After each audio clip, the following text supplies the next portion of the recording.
Hey, what's up, Cardfighters? Back with another commentated match video. This is the LUQUIER deck that I went undefeated with the Tuesday before Kingslayer. I definitely wasn't gonna take this deck to Kingslayer. I was just more or less, playing the deck because I wanted to play the deck and for the content, just having fun at locals. But still trying to be as competitive as possible. What I felt like was the best version of the deck at the time. Oh man, dude, why are you taking so long? Like, I hate myself so much. Shuffle faster, dude. I don't remember who wins the dice roll here. That's a 10, and that's a 10.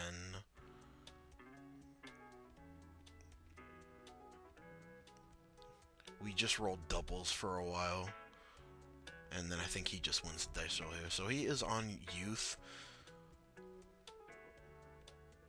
but my deck is like fine going second because if I go second, then all my rear guards get the +5 off of Luke's ability, so it's not really that bad. My only gripe with Luke is the fact that her hand feels so tiny in the early game, especially if you do have to guard in the early game depending on the matchup. But he just rides. He discards Dad here. Makes sense. He could just pick it back up off the ride line. I'm discarding that grade 3 because I can just pick it up from the drop zone. Soul Charge another grade 2 of the ride line here. And then, yep, Falcate Performer here so that we can just pick that grade 3 up from the drop. And I do choose to attempt to grade 1 rush here. Swing for 8 again. And swing for 8 again, so the rush was successful here.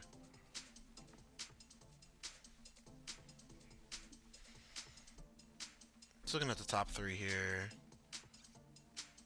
Decides to get the 10k grade 1, which makes sense. A little bit of an aggro back. Swings for 10, I guard, and then I just take the Vanguard swing, and stand and draw. Thinking about what to discard here. I end up discarding a 15, keep the order in hand because I'm just going to soul charge it off my ride line. Or no, off of Luke's ability, not my ride line. I choose to put the Blitz Order PG into Soul because I really like playing I'm playing aggressively, but I really do like the defensive capabilities this deck does have. The fact that I could just pick up a PG from my deck off the ride line feels really good. We put the order into Soul here, which is really good. Swinging for 18 here, get another order, and we swing for 18 again. And obviously the 8k can't hit because we didn't hit a trigger. But you see how tiny our hand is. I mean, most of our hand is on board, so it makes sense at the same time. But we are having to hard call our shit here. Picks up Persona right off the ride line here. He does the top 3 search, gets 3 triggers, decides to call none of them, and then he's going to do the top 3 again, gets a 10k grade booster. So that's really good since I'm at grade 2 because that's a 20k column by itself. So right now everything hits. He's going to swing for 23 here, and I do decide to just take it. He was just getting his dice out. So it was Persona Ride and a grade Cadbury, the grade 2. Grade 1 here. He decides to put Falcon on the bottom of the deck, which is fine. Swing here. Gets a heal trigger. And then we damage another Perfect Guard. We take that. And then that's just 30k shield.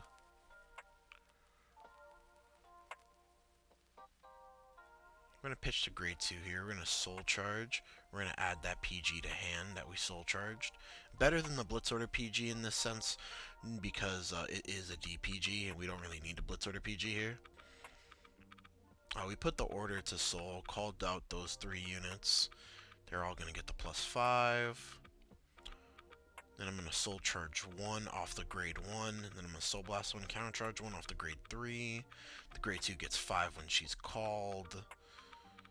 I'm going to activate the grade 3 order, targeting the grade 3. It's going to be 18 at the Vanguard.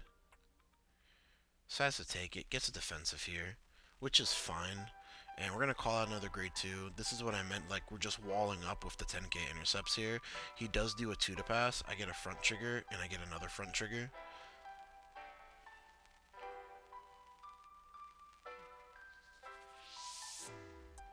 So that was 2343, and then this column is 2848.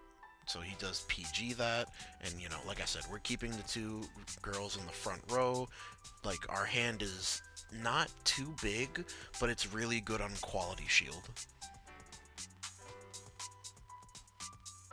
Did he Persona Ride here? Or did he have to discard Persona Ride?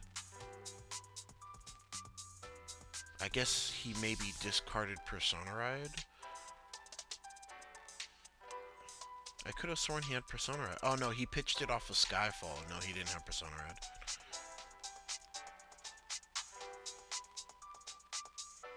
It's gonna swing for 13 here. We're gonna give him the 2 to pass. He gets a front trigger here, which is very clutch. And he gets the Gust. So he's gonna swing here, Gust boosted. I do see a Persona Ride in our hand, so I wonder if we throw that away. We don't decide to, so that is 20, 40k shields. That puts us at 53.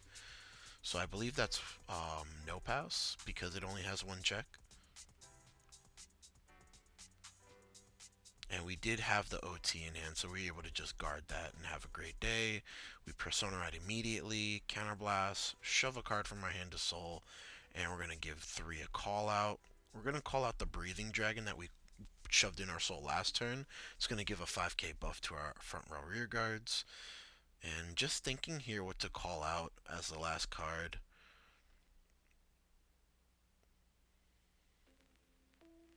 I'm going to call out the grade 0. I'm going to Soul Blast 1 to countercharge. And we're going to Soul Blast 1 for the Breathing Dragon.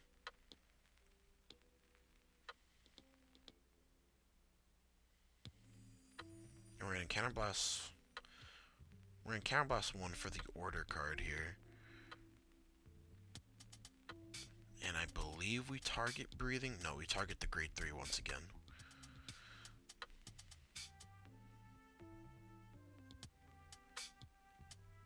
So this is 18, 23, 33, and his hand wasn't really sexy to guard these massive numbers. So we're going to go on to game 2 here.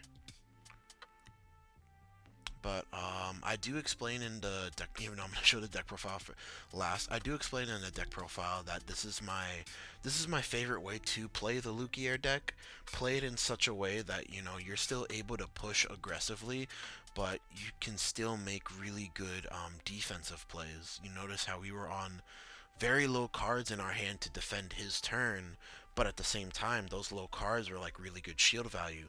We had the 10k interceptors, we had the 2 fronts, we had the PG that we sculpted into our hand, and then, you know, of course, the hard drawn over trigger. But, you know, we're going to go second here again, which, again, is not too terrible. Especially since Youth particularly doesn't like to get rushed. And, you know, you're really just able to capitalize on that. Especially from going second, because we're able to get that extra 5k buff since our opponent's grade 3 or greater. Damn, bro, you're at like ×2 speed. Why are you shuffling so much? So he's going to pitch a dad again and just ride. What do we pitch here? Pitch a grade 3 once again. Seems like a very copy of the first game, except we didn't have no grade 1s to play. Even if we did, he got a defensive. He's going to activate the ride line here. Gonna get the grade 1 booster, Sequana. Then he's gonna do the top 5 search. Gets Gust. So he's having a really standard Youth turn here. Not too bad. So he has a 15k attacker, and then he has an 18k Vanguard. Yeah, definitely attacking with the rear guard first is not a bad idea.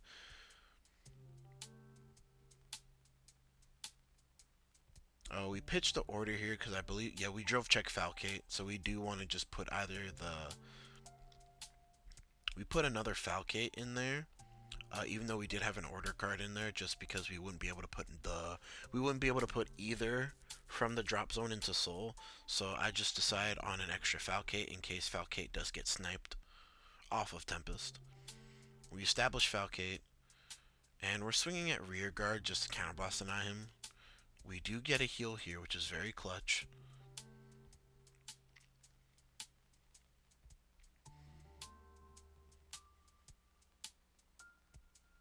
Gets another gust here.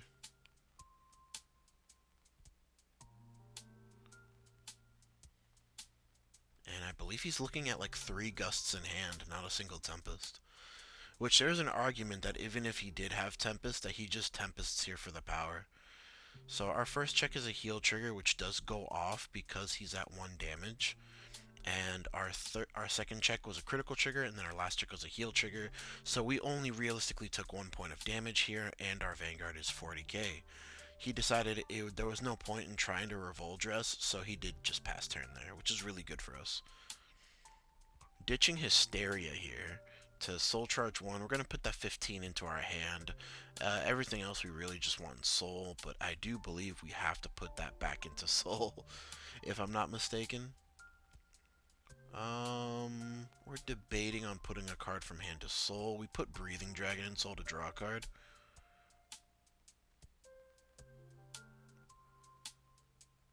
And looks like I'm debating here what to shove to Soul again.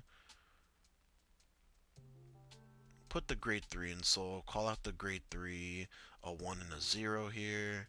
They all get the 5k. Breathing Dragon gets Rising Dragon gets 10k. And then the 5k to the front row from Breathing Dragon. I am going to Soul Blast 1 here to countercharge, and then I'm going to counterblast for the order here. Targeting Rising Dragon. So Rising Dragon's going to swing here for 25 at the Vanguard. Oh no, I'm boosting. So 25, 30, 36.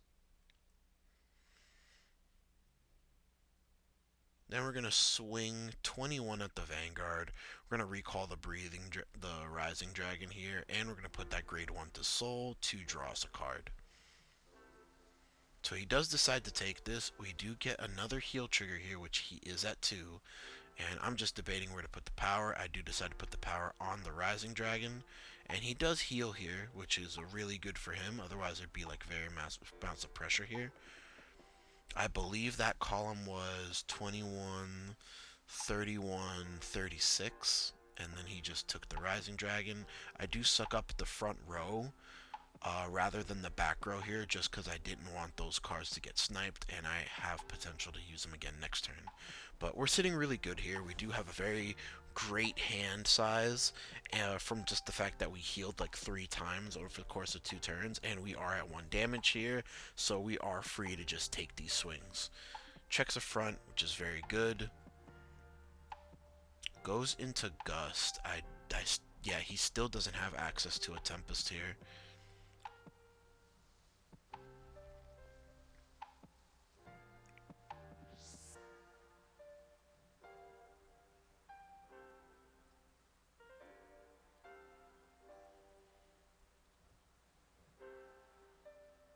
So he forgot here to put the Sequana into Soul. Unless I wasn't paying attention, he has second Sequana here, which I didn't notice that. It's probably just an honest mistake. I play with this guy like every Tuesday he comes in and we play together. So, and he's been playing this deck for like a couple weeks now, so it was probably just an honest mistake. But we do Persona Ride here. We're gonna shove the order from our hand to Soul. And we're going to call out a 3, a 2, and a 1. Soul Blast 1 to countercharge. And then give 5k to everything. And then Ling, look at the top 2. Put 1 to bottom, put 1 to Soul. I'm going to counterblast. For the order, we're obviously going to target the dragon here. Just swinging for a really decent number, 35. Which he does decide to take it. Then we're going to swing 21. We're going to put a grade 0 into Soul here because we don't have a 0 in there. And we're going to recall the dragon. He perfect guards here. We get the over trigger. We're going to give the 100 million power to the rear guard. And we get a crit. So we're going to give power to the Rising Dragon and crits a rear guard. And that's the end of the second game because he only had 1 PG in hand. So, yeah, unless I wasn't paying attention, like, there was a second Sequana, like, we could actually just, like, check real quick. No, no, he actually just forgot. Oh no, no, there was a second Sequana. I was capping. I was capping. I'm over here telling everybody my buddy cheated. No, no, there was a second Sequana. Okay, that's interesting that he chose to not put the one behind the Vanguard. I guess he was like, cause his hand wasn't bad. Like one PG, one over trigger, a couple 15s. Like probably under normal circumstances, he would have survived. He would have like forked over like what the PG and then like unless he didn't want to go to five, like if he didn't want to go to five, then like most of his hand would be gone. If he did go to five, all he realistically had to do was like OT, PG. He would have kept the majority of his hand and would have been able to play on the next turn. We did have a quite sizable defensive hand, so I wouldn't say necessarily that he would have won on the crackback, but the game would have definitely like continued longer than that. But you know, over triggers are broken. Ban them. I don't like them in the game personally. I was actually discussing today with a friend of mine like the possibility of not them banning the card, but like maybe creating another format where like it is just D cards, but like without the over trigger. But I don't know. Let me know what you guys think down below. Don't forget to like, comment, subscribe, and yeah, later.